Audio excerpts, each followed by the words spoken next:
जिनगुण संपत्ति हो दुमध्यम मोक्षमार्गस्य नेतारं धेतारं कर्मभूयतां ज्ञातारं विश्वतत्त्वानां वन्दे तद्गुणलब्धये बोलिए अहिंसा परमो धर्म की। देवादेशी महावीर भगवान की, आचार्य पूज्यपाद स्वामी की, आचार्य उमा स्वामी महाराज की, आचार्य विद्यासागर जी महाराज की।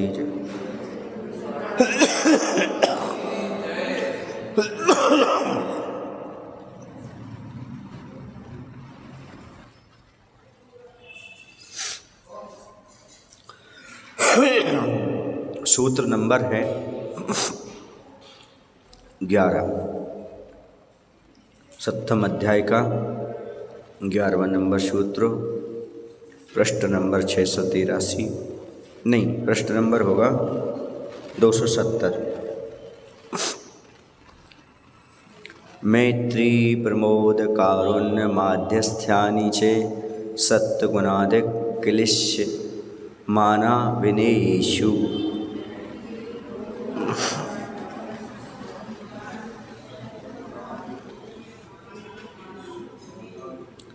विनेयेषु, हाँ विनेयेषु नहीं विनेयेषु।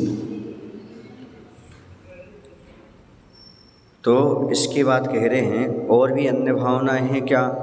बोले हाँ, अब फिर भी और भावनाओं के लिए सूत्र कह रहे हैं कि प्राणी मात्र में मैत्री, गुणाधिकों में प्रमोद और क्लिश्यमानों में करुणा वृत्ति और अविनेयों में माध्यस्थ भावना करनी चाहिए।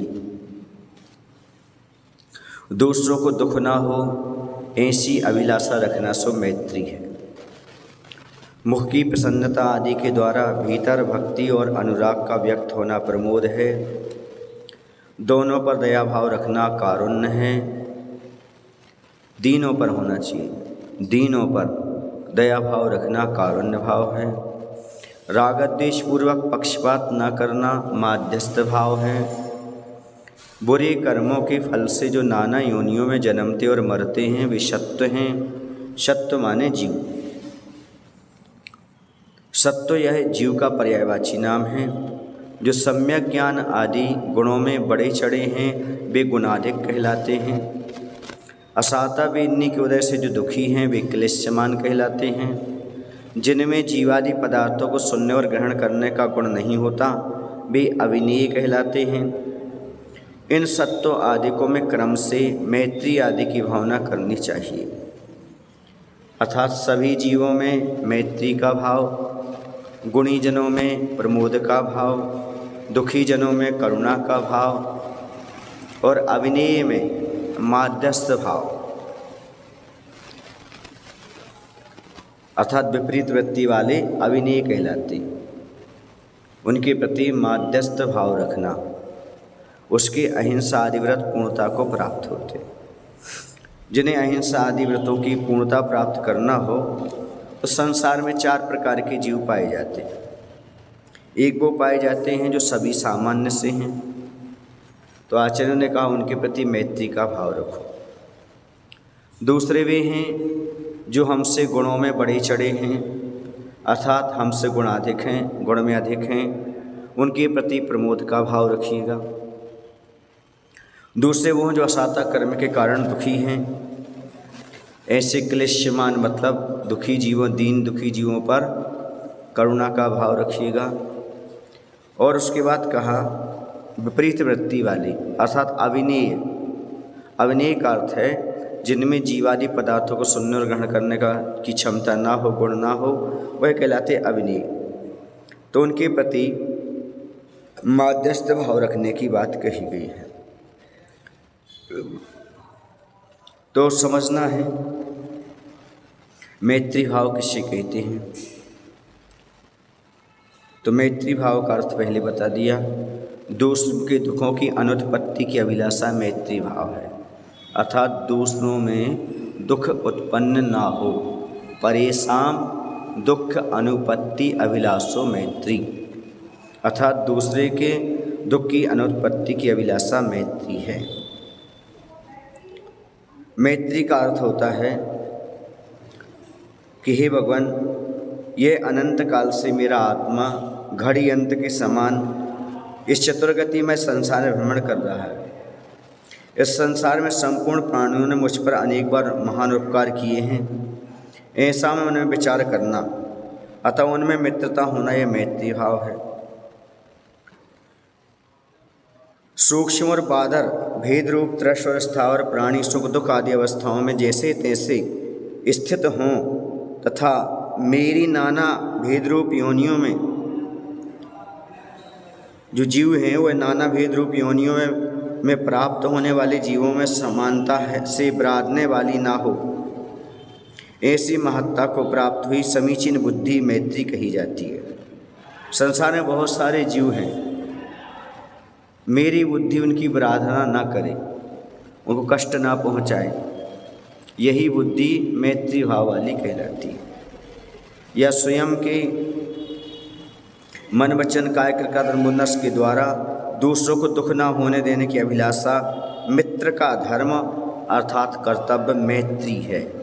सबसे मित्र जैसा व्यवहार करना, कष्ट नहीं पहुंचाना। तो मैत्री भावना किस प्रकार पाना चाहिए? तो मैं सब जीवों के प्रति क्षमा भाव रखता हूँ, सब जीव मुझे भाव क्षमा करें, मेरी सब जीवों से प्रीति है, मित्रता है, मेरा किसी से बैर नहीं है, इत्यादि प्रकार से जीवों के प्रति मैत्री भावना भानी चाहिए। मैत्री में यह भावना करनी चाहिए कि सब जीव कष्ट और आपदाओं से वर्जित हो जिएं, किसी प्रकार का कष्ट ना हो, बैर पाप अभिमान को छोड़कर सुख को प्राप्त हो में, ऐसी भावना भाना चाहिए। प्रमोद भाव क्या है? यतियों में नम्रता हो, बैराग, निर्भयता, अभिमान रहितपना, निर्दोषता और निर्लोभपना, ये गुण होते हैं। यतियों के अंदर क्या होते हैं? नम्रता होती है, बैराग होता है, निर्भयता होती है, अभिमान रहितपना होता है, निर्दोषित निर्लोभी होते हैं। उनके गुणों का विचार करके उनके गुणों में हर्ष मानना कि ऐसे गुण इनके पास है, यह प्रमोद भावना का लक्षण है। हमेशा खुश होना चाहिए गुणीजनों को देख करके, हे भगवान ये गुण जैसे इनमें है, ये गुण हमारे पास भी आ जाए, ये प्रमोद भावना है। मुख की प्रसन्नता के द्वारा, मतलब चेहरे पर प्रसन्नता व्यक्त करो, जब वो दिख जाएं, उनका आमना सामना हो, उनके सामने आप पहुँचे तब नयनों का आह्लाद, रोमांच का उद्भावन, आपके रोम रोम खिल जाएं। स्तुति करना, निरंतर सद्गुण कीर्तन आदि के द्वारा प्रकट होने वाली अंतरंग की भक्ति, राग तथा विशेष रीति से जो मोद होता है उसे प्रमोद कहते हैं। विशेष रीति से जो क्या होता है? मोद माने प्रसन्नता, उत्साह, स्तुति करने का भाव, आदर भाव, उसे प्रमोद कहते हैं। प्रमोद भावना किस प्रकार करनी चाहिए? तो सम्यक दर्शन, सम्यक ज्ञान और सम्यक चारित्र आदि गुणाधिक के प्रति वंदना, स्तुति, वैयावृत्ति आदि करके प्रमोद भावना व्यक्त करनी चाहिए। जैसे बने वैसे उनकी वंदना करना, स्तुति करना, वैयावृत्ति करना, यही प्रमोद भाव है। करुणा भाव क्या है? कारुण्य भाव क्या है? तो जो जीव दीनता, शोक, भय, रोग आदि की पीड़ा से दुखित हैं, मतलब अशाता वेदनी कर्म को दर्शित दुखी हो रहे हैं, बदबंधन से रोके हुए हों, अथवा अपने जीवन की वांछा से हमको बचाओ, ऐसी दीन प्रार्थना करने वाले हों, तथा क्षुधा है, भूख, तृषा, प्यास, खेद आदि से पीड़ित हों, शीत तृष्णा आदि से पीड़ित हो, सर्दी गर्मी से पीड़ित हों, निर्दय पशुओं की निर्दयता से रोके हुए मरण के दुख को प्राप्त हों, इस प्रकार दुखी जीवों को देखने सुनने से उनके दुख दूर करने के उपाय की बुद्धि हो, उसी करुणा नाम की भावना कहती है। समझ गए? शारीरिक और मानसिक दुख से दुखी प्राणियों के प्रति अनुग्रहात्मक परिणाम, यानी उपकार के परिणाम, ये करुणा है। और करुणा का भाव या कर्म करुणा कहलाता है। जो कोई भी शारीरिक या मानसिक रूप से दुखी हैं उनका उपकार करना अर्थात उनके दुखों को दूर करने का भाव करना, इसी का नाम करुणा है। अब किन जीवों में करुणा करनी चाहिए? जो बेचारे शरीर से विकलांग हैं, लगड़े लूले हैं, जो कुछ कर नहीं सकते, चल फिर नहीं सकते, जिनकी नेत्र आदि नहीं हैं, आंखें फूटी गई हैं, मूक हैं, गूंगे हैं, बहरे हैं, और अनाथ स्त्रियां हैं, जिनके शरीर जीर्ण शीर्ण हो गए हैं, संपत्ति जिनके पास है नहीं, जो जीविकाहीन हैं, जिनकी आजीविका का कोई साधन नहीं है, जिनके अभिभावक नहीं हैं अर्थात जिनके माता पिता आदि नहीं हैं, ऐसे अनाथ बच्चे, किसी कार्य को करते करते जो लोग श्रांत हो गए हैं, कष्ट में हैं, थक चुके हैं, जो सदा ही रोगी रहते हैं, इन पर बिना भेदभाव के ही भरण पोषण अर्थात कृपा धारण करनी चाहिए। क्योंकि करुणा पात्र के लिए, करुणा दान के लिए पात्र की गवेषणा नहीं कर जानी। करुणा तो किसी पर भी की जा सकती है, उसके लिए खोजना नहीं कौन होना चाहिए, कैसा होना चाहिए, बस आपको दुखी दिखे और करुणा दान करना चाहिए। कैसे भाई?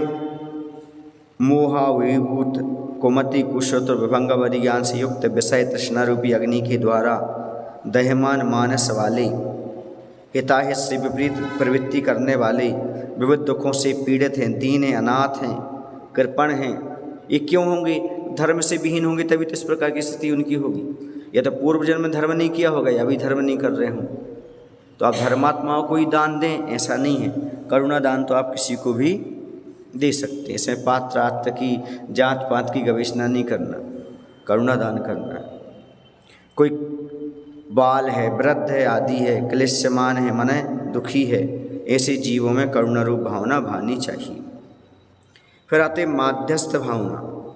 जो प्राणी क्रोधी हो, निर्दय और क्रूर कर्मी हो, मकार सेवन करता हो, मधुमास मद आदि का परिस्थिति में लुब्ध हो और आसक्त व्यसनी हो, व्यसनों में लगा हुआ हो, अत्यंत पापी हो, देवशास्त्रों की निंदा करने वाले हों, अपनी प्रशंसा करने वाले हों और नास्तिक हों, ऐसे जीवन में रागद्वेष सहित माध्यस्थ भाव होना उपेक्षा है, और उपेक्षा ही माध्यस्थ भावना है। ना उनसे राग करना, ना उनसे द्वेष करना। द्वेष करोगे आपका अहित हो जाएगा, राग करोगे तो वो समझेंगे हमारा समर्थन कर रहे हैं, हम अच्छा कर रहे हैं। तो एक तरफ कुआ एक तरफ खाई, बीच में सावक भाई साधु भाई, इसलिए बीच में से निकल जाओ। ना राग करना ना द्वेष, इसी में है चतुराई। राग और द्वेष से किसी के पक्ष में पड़ना पक्षपात कहलाता है। राग के माध्यम से, द्वेष के माध्यम से किसी के पक्ष में पड़ना पक्षपात है। उस राग द्वेष के अभाव से मध्य में रहना माध्यस्थ है, तथा मध्यस्थ का भाव या कर्म माध्यस्थ भाव कहलाता है। न राग है न द्वेष है, हमें तो बेतराग मिला उपदेश है, हमारा शुद्ध आत्मोपदेश है। न हमें किसी से राग है न किसी से, वहाँ पर माध्यस्थ भाव रखना। उस समय माध्यस्थ भावना कैसे भाएं? तो ग्रहण धारण विज्ञान और ऊहापोह से रहित, जो महान मोह से पराजित हैं, मोह में पड़े हुए हैं, ऐसी विपरीत दृष्टि और विरुद्ध वृत्ति के प्राणियों में माध्यस्थ भावना भानी चाहिए। ये सब भावनाएं भाने से क्या फायदा है? तो कहते इसमें अहिंसा धर्म का अच्छे से पालन होगा। अपने अहिंसा आदि व्रतों का पालन करना चाहते हो तो ये भावना भी भानी चाहिए।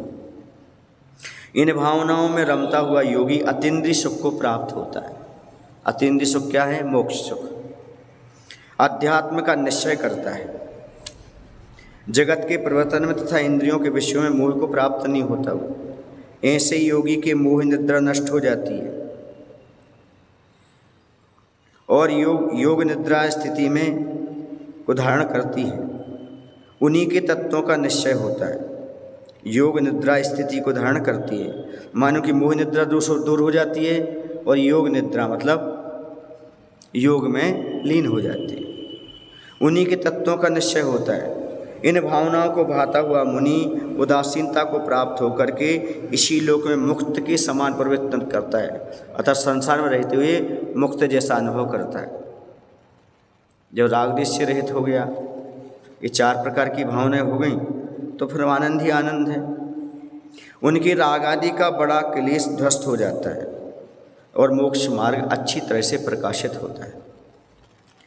वह राग आदि रूपी फांसी के जाल को काट करके अचिंत्य पराक्रम वाला होकर के निर्जन स्थान का आश्रय करता है, क्योंकि एकांत स्थान में रहे बिना ध्यान की सिद्धि नहीं होती है। समझ गए? और भी कहते हैं कि प्राणियों में, गुणादिकों में, क्लेशमान जीवों में मैत्री आदि भावना विशुद्धि का अंग है। इससे हमारी विशुद्धि बढ़ती है और विशुद्धि कर्म निजा का कारण है। समझ गए? इन भावनाओं को भाने से विशुद्धि की वृद्धि होती है। इनका फल क्या है? मैत्री, प्रमोद, कारुण्य और माध्यस्थ भावनाओं का। तो आचार्य कहते हैं समस्त प्राणियों के साथ मित्रता रखने से चंद्रमा के समान स्वच्छ कीर्ति की प्राप्ति होती है, कीर्ति फैलती है। और बुध पूज्यता, विद्वानों के द्वारा पूज्यता प्राप्त होती है। विद्वानों में प्रेम रखने से कामदेव के समान सुंदर रूप और धीर वीरता की प्राप्ति होती है। और समस्त प्राणियों पर दया भाव रखने से शरीर में कांति, निरोगता, धन धान, पृथ्वी, उत्तमोत्तम महल और सर्वोत्तम सुख की प्राप्ति होती है। और शत्रुओं तक के साथ कर्ण प्रिय मधुर वचन बोलने से, माध्यस्थ भाव रखने से समस्त शास्त्रों को अवगाहन करने वाली निर्मल बुद्धि प्राप्त होती है। इसलिए जो विपरीत वृत्ति वाले हैं उन पर माध्यस्थ भाव रखो, आपकी बुद्धि अच्छी हो, अतः क्षयोपशम की वृद्धि होगी। नया तरीका मिला एक है। कौन सा नया? क्षयोपशम बढ़ाने का। उलझो नहीं, कोई भी माध्यस्थ भाव रख करके किसी व्यक्ति के प्रति अपने ऐसा काम कर सकते हैं। ऊट पटांग काम कर रहा है, वो धर्म की निंदा करता रहता है, मुनियों की निंदा करता रहता है। माध्यस्थ भाव, ना राग रखो ना द्वेष रखो उसके प्रति, अपने क्षयोपशम की वृद्धि। वरना तो उसी में बुद्धि लगा दोगे, वो क्या कर रहा है, कैसा कर रहा है, जो बार बार समझाने समझता नहीं है। माध्यस्थ भाव, अपना क्षयोपशम बढ़ाओ, माध्यस्थ भाव रखो, अपनी निर्मल बुद्धि की प्राप्ति करो। ऐसा ये सब महाव्रतों को दृढ़ करने में भी सहायक है। महाव्रतों को दृढ़ करने के लिए सर्वजनों में मैत्री भाव रखो, गुणीजनों में प्रमोद भाव रखो, दुखीजनों में कारुण्य और अविनीयों में माध्यस्थ भाव रखना। समझ गए? जो सूत्र 4 से लेकर के 10 तक कहीं गई भावनाओं को एवं आगे 12वें सूत्र में भी कही जाने वाली भावनाओं को भाना चाहिए, क्योंकि व्रतों को दृढ़ रखना है। तो एक भावना और अभी आ रही है, इसके बाद वो पढ़ लेते अपन। वह भावना कौन सी है? तो कहते हैं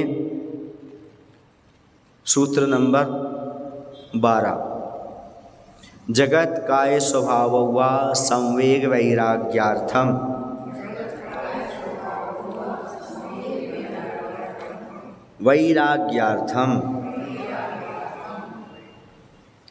संवेग वैराग्यार्थम जगत का स्वभाव हुआ।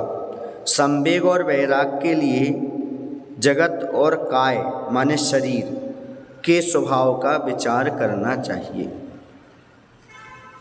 यदि संवेग चाहते हो, वैराग्य चाहते हो, तो जगत के स्वभाव और शरीर के स्वभाव की भावना करनी चाहिए। जगत का स्वभाव कैसा है? यह जगत अनादि है, अनिधन है, बेत्रासन वाला है, झल्लरी और मृदंग के समान है। इस अनादि संसार में जीव अनंत काल तक नाना योनियों में दुखों को पुनः पुनः भोगते हुए भ्रमण करते हैं। इसमें कोई ही वस्तु नियत नहीं है। जीवन जल के बुलबुले के समान है और भोग संपदाएं बिजली और इंद्रधनुष के समान चंचल हैं। इत्यादि रूप से जगत के स्वभाव का चिंतन करने से संसार से संवेग अर्थात भय हो जाता है। संवेग का अर्थ है पापों से और संसार से भय हो जाना। काय का स्वभाव यथा, यह शरीर अनित्य है, अशुचि है, दुख का कारण है, निस्सार है इत्यादि चिंतन करना। इस प्रकार काय के स्वभाव का चिंतन करने से विषयों से आसक्ति हटकर वैराग्य उत्पन्न होता है। समझ गए? अतः जगत और काय के स्वभाव की भावना भानी चाहिए। यहाँ पर शंकाकार कहता है कि आपने यह तो बतलाया नहीं कि हिंसादिक से निर्वृत्त होना व्रत है, परंतु वहाँ यह ना जान सके कि हिंसादिक क्रिया विशेष क्या है। अब इसकी आगे का व्याख्यान करेंगे, आगे वाला आ रहा है वो, तो वो आगे का सूत्र आएगा। अभी तो ये समझ ले इसके लिए।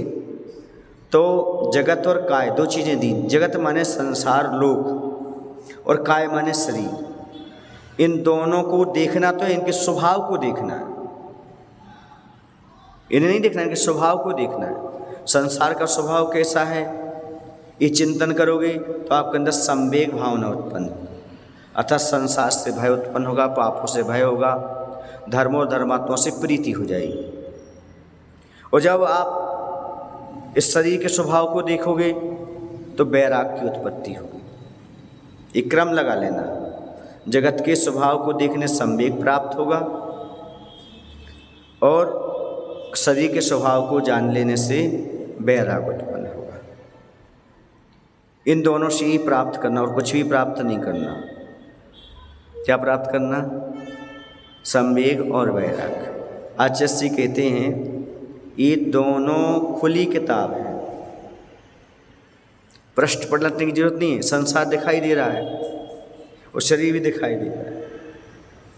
ये दोनों पुस्तकें आप आंख बंद कर भी पढ़ सकते हो, अंधेरे में ही पढ़ सकते हो, कहीं एकांत में बैठ के भी कर सकते हो। और क्या प्राप्त करना है इन दोनों को पढ़ करके? संवेग और वैराग्य प्राप्त करना है। संसार को देखो तो संवेग हो जाए और शरीर को देखो तो उल्टा हो जाता है। शरीर को देख के राग हो जाता है और संसार को देख करके भय भाग जाता है। अकेले में डर लगता है आदमी को, दो चार लोग हो जाए तो संसार तो अच्छा। ये उल्टा होता है क्योंकि स्वभाव नहीं जानता। क्या नहीं जानता? ये बाहर बाहर देखता है, उसके स्वभाव को देखना है। शरीर को देखोगे राग होगा, शरीर के स्वभाव को देखोगे वैराग होगा। संसार को देखोगे भय नहीं लगेगा, संसार के स्वभाव को देखोगे भय होगा। क्योंकि अकेले में किसका भय? कौन मारेगा? दो चार हो तो पिटाई लग जाती, मार दे वो। तो आदमी को अकेले भय लगता, दो चार हो तो भय नहीं लगता। अकेले में काय का भय? कोई मारेगा, लेकिन दो चार हो तो कोई भी मार सकता साथ में चलने वाला। लेकिन उससे क्या होता है ये बात समझ में नहीं आती। तो यहाँ पर जगत के स्वभाव का चिंतन कैसे करें, तब यहाँ पर बता दिया गया। इस संसार को समझो, ये जल के बुलबुले के समान है। समझो ये अनादि निधन इस लोक का परिणमन चल रहा है। इसमें सब अपने अपने कर्मों का फल भोग रहे हैं और नाना योनियों में जाकर के दुख उठा रहे हैं, ये समझो। और शरीर के स्वभाव को कैसे? शरीर अनित्य है, दुख का कारण है, निस्सार है, अशुचि है, इसे भावना भाव। ये शरीर सप्त धातुमय है, महाअशुभ है। इसमें भूख, प्यास, काम, वृद्धावस्था, क्रोध और अनेक प्रकार के रोगों की ज्वालाएं उठती रहती हैं। इसमें मलमूत्र आदि अपवित्र चीज़ें हैं। अत्यंत निंदनीय है ये शरीर। मांस और पीप इसमें भरी हुई है। यमराज का आश्रय है, क्षणभंगुर है, क्षणभर में विनाशिक है, आदि भावना करनी चाहिए। तो इन्होंने पूछा, यहाँ पर कहा कि ये तो बताओ जगत और काय के स्वभाव चिंतन करने से लाभ क्या होगा। तो उन्होंने कहा जगत और काय के स्वभाव का चिंतन या भावना भाने से संवेग उत्पन्न होगा और वैराग्य उत्पन्न होगा। ये संयोग और वैराग्य तो हमारे लिए कारण है मुक्ति के लिए। इस तरह आरंभ और परिग्रह में दोष दृष्टि गोचर होने से आरंभ और परिग्रह से वृत्ति होती है और वृत्ति से धर्म होता है, धर्म से धर्म होता है और धर्म से धर्म में, धर्मात्माओं में, धर्म श्रवण में श्रद्धा और वैराग्य होता है। यदि हम जगत और काय के स्वभाव का चिंतन करते रहें तो हमारे अंदर संवेग भाव होगा, मन भय उत्पन्न होगा।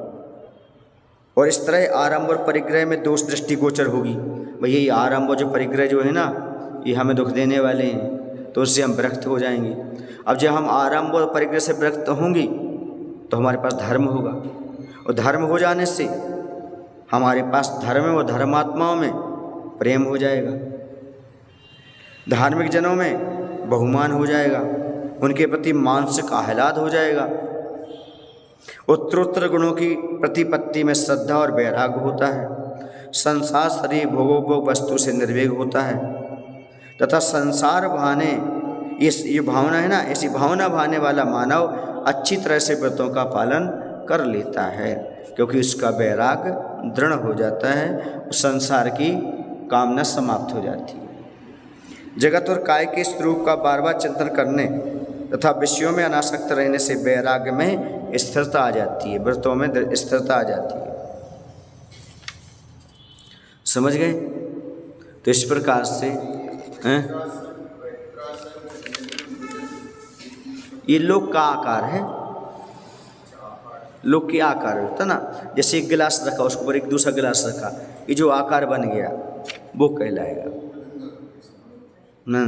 झल्लरी, झल्लरी रहती है उसके आकार का। हाँ, ऐसा वो आकार बताया, उसमें आकार बताया, इस प्रकार के आकार का संसार है, तीनों लोक हैं, इस चीज़ को समझो, वो आकार बताया गया है। समझ गए? तो यहाँ पर मुख्य रूप से दो किताबें पढ़ना है अपन को, जगत की और शरीर की। इसके बारे में आप अच्छे से जानते हो। शरीर का स्वभाव कैसा है? अशुचि तो है लेकिन दुर्जन के समान है। दुर्जन देह स्वभाव बराबर, मूर्ख प्रीति बढ़ावे। वैराग्य होना पड़ी कभी आप लोगों ने?